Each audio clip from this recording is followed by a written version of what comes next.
I'm Bob Hallmark in Tyler today. Let's talk about the Constitution.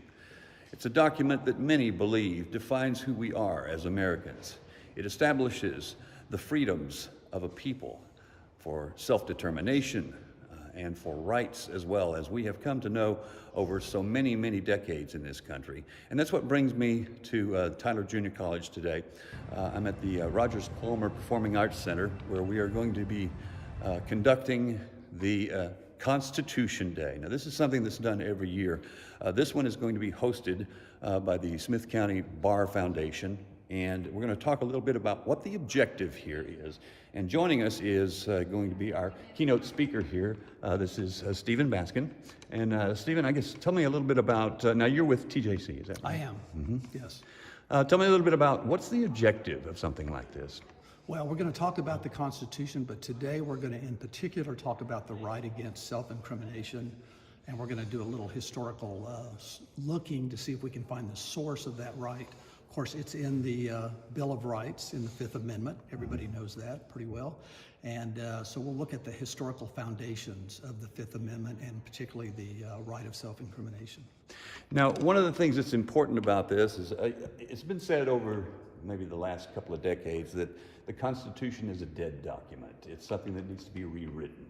There are lots of Americans out there that would say absolutely not. The founders, when they put this together, knew what they were doing. They knew what they were saying, and when they wrote this down, I'm guessing part of this is to maybe reestablish with young people, here's what this means to you in everyday life. Well, that's right. I happen to agree with that particular point of view.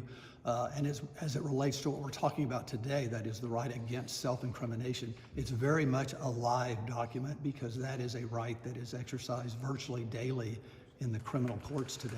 Mm-hmm. And so as we're focusing on that, on the Fifth Amendment right, very much live and very much used in criminal procedure today.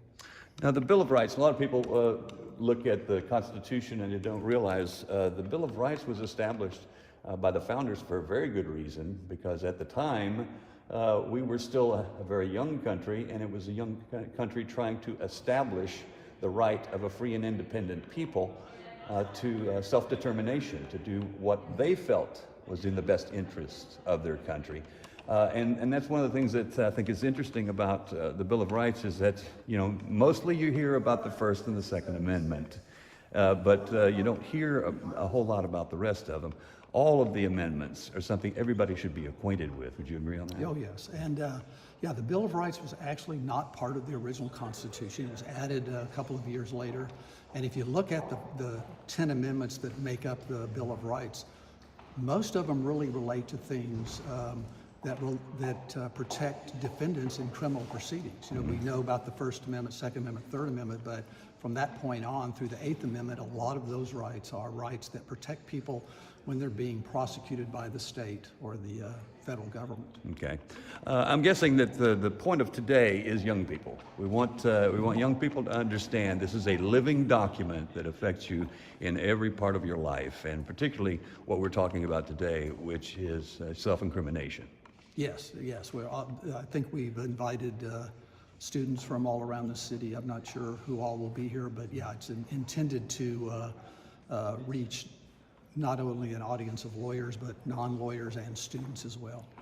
And when you give your keynote speech today, I'm guessing you're going to be directing this at people saying, particularly young people saying, if you didn't know about this before, let me tell you about this now. Well, yeah, to some extent. Of course, what we're really going to do is try to go back in time to see where the right came from. Mm-hmm. Okay. Stephen, thank you so much. I appreciate Sure. it. All right. And we'll have much more on this story tonight on KLTV 7 News. For KLTV WebXtra, I'm Bob Hallmark.